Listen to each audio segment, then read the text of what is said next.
This ABC 15 Flash Briefing is sponsored by Sanderson Ford. Straight up. Hi, I'm Nick Saletti here on a Wednesday with your top stories from ABC15 Arizona. Christmas just 2 days away, and it's usually a holiday full of family and fun. But Dr. Anthony Fauci is urging Americans to be extra careful this holiday.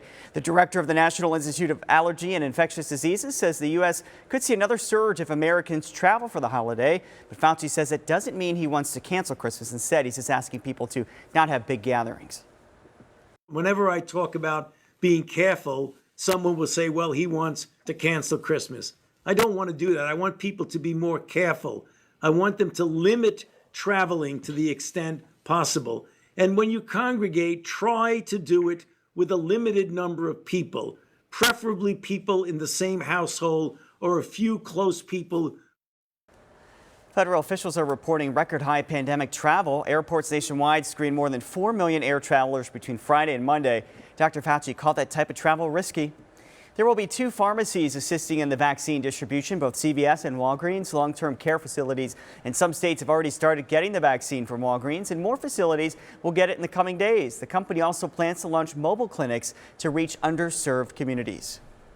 We're going to have off-site clinics in community centers, in churches, and more than 70% of those sites now are in underserved areas. So we intend to continue to lean into this. We want to make sure that people living in those vulnerable communities have all the resources that they need. When the vaccine's available for the general populations, Walgreens suggests that you make an appointment to avoid too many people gathering at the same time. Walgreens will also recommend when it comes time for that second dose, they'll let you know. Masking up in the Arizona Senate. New guidelines just announced ahead of the January session. Anybody who enters the Senate building must have their temperatures checked and wear a mask at all times. There's also a ban on handshakes and physical contact during hearings and gatherings. The Senate president warns failing to comply could cause the session to end early. A big congrats this morning to some students at ASU. They won $500,000 in an international competition to redesign face masks. The Luminosity Lab, they created a fog-free mask design. The mask includes a unique chamber to prevent your eyeglasses from fogging up. It's a common problem. We all deal with it. Students are on winter break, and when school returns next month, many districts will be remote. However, a new survey finds educators seem to dislike remote learning more than parents. That's according to RAND Corporation, a nonprofit research group.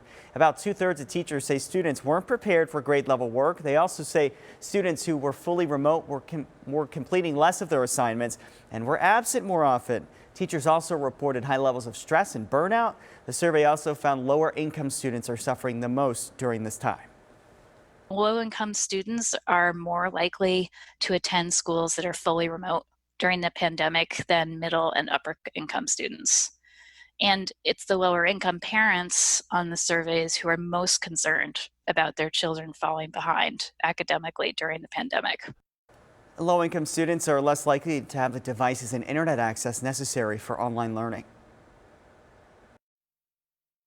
But I wanted to kind of surprise you guys this year for doing exceptionally well in everything that you guys are doing, especially in this tough year. So I'm giving you guys each $500 gift cards to Target, where you guys can kind of go and shop and buy your own gifts. If it was a normal year, I'd be going.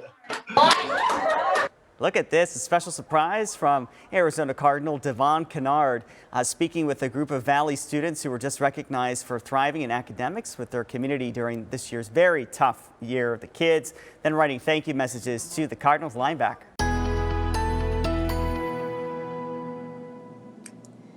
Time now for that most accurate forecast. I'm meteorologist Iris Hermosillo. Storm system passing to our northeast and a cold front into our state. Today's going to be significantly cooler in parts of our state and cooler here in the valley. Then we're tracking a storm coming our way by Christmas Day. It'll bring more clouds tomorrow and into Christmas morning. That storm system, though, not bringing any rain or snow. But next week, we've got another one shaping up for us. No rain through the weekend, but by early next week, the storm that you see coming in from the west has the potential of bringing rain and snow our way. So in the meantime, a high of 67 today, then down to just 63 for a high on Thursday with more clouds. Christmas Eve is going to be a chilly one. Temperatures will then be in the upper 60s by Friday, Christmas Day, a high of 69, right near 70 degrees, with temperatures in the mid to upper 60s Saturday and Sunday. Clouds will be increasing again on Sunday ahead of that next storm, and that next storm looks to bring rain chances back with a 10 to 20% chance for rain Monday and Tuesday, and highs in the 60s. For the latest headlines, weather, and traffic, go to abc15.com or just download our free ABC15 mobile app. This ABC 15 Flash Briefing is sponsored by Sanderson Ford. Straight up.